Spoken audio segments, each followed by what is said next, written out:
Hey guys, Isabel Freiberger again, and today I have my good friend Andrew Avila. Hey guys.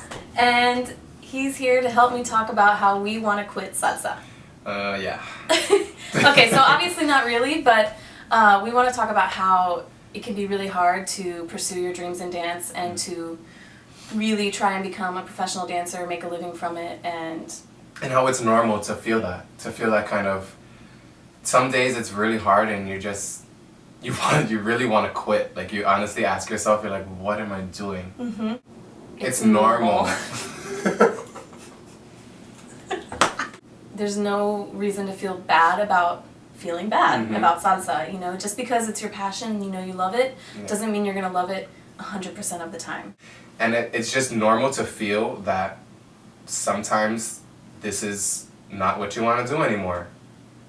Right. And it's scary. It's scary. So and that scary. doesn't mean that you should quit, and it doesn't mean that you don't love salsa, but it definitely means maybe you need to take a step back. Usually with things that are creative and that involve a lot of inspiration, you know, you're going to have ups and downs. So don't let the downs freak you out too much, because it usually means that you're going to come right back up. And let that inspire you too, because if you don't have downs, then you don't know how good the ups are going to be. So, with that being said, we're going to now talk about 5 different things that you can do to get yourself back on track if you're feeling kind of about salsa or dance or your dreams or just anything in general too, yeah. So, tip number 1, take a break. Take a break. And that means take a break, take care of yourself, practice self-care, meditate, go on a vacation, get a massage, go for a walk. Go for a walk. Breathe some fresh air. Sometimes it's just that, like just getting away from the space that you're in your brain and just going out. There's nothing wrong with taking some time off.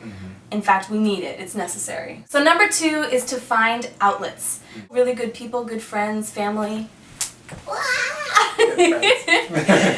Find people that you can talk to. You know, you gotta let things out. You gotta talk things out sometime. Do something new that's creative. So, you know, step away from dance a little bit. Take a painting class, take sculpture, photography, something. A writing class, creative writing. Yeah, just find something that's, it's going to be different for everybody.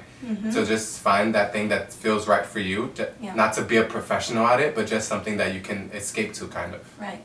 The more serious you get with dance, the more serious it's going to feel, and it becomes a little bit less of that outlet. It can add some stress, whereas before, when it was just for fun, it was just fun. So now you might need to find something new that's just for fun if you're really trying to take dance down a serious path. Yeah.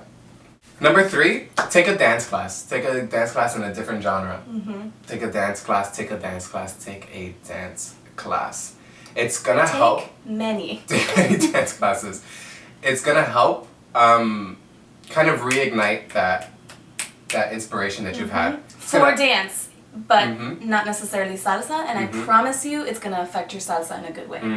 And it drops your ego like so many notches. It strips you raw, you feel like a beginner, and that's amazing. Yeah, you have to stay a beginner. You got to keep that beginner's mindset, or else you're never going to grow. And I promise you'll find inspiration in learning something new and doing something that challenges you within dance. So number 4 can probably sound a little bit controversial, but it's an important point, and that is recognizing why you're feeling the way that you're feeling. And I can almost, this is why it's controversial, I can almost guarantee it has nothing to do with dance and everything to do with people. So almost every situation that I've had that has made me uncomfortable in dance has had to do with interacting with different people. So recognize the source of your discomfort, the source that's what's pulling away from your inspiration.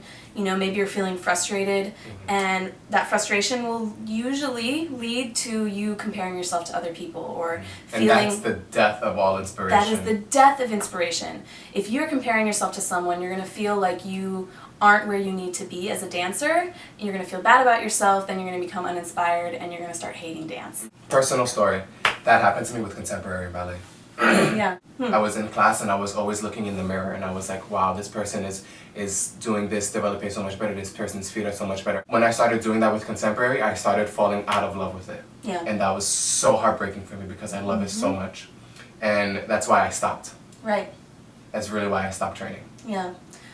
Most of the time you got to drop the ego. Yes. So make sure that you drop the ego, but first you have to recognize that your ego's getting in your way. And that is exactly that. When you're comparing yourself to someone else, that's your ego talking, that's not you. Yeah. So recognize that, drop it, and remember why you love to dance.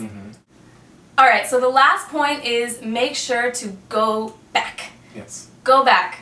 Get back in the studio, get back to the social floor, start dancing again. Yes, take a break, but go back.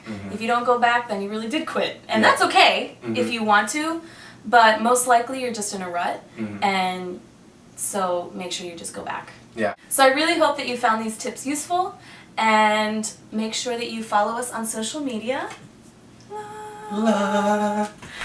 And we'll see you next time. Bye, guys.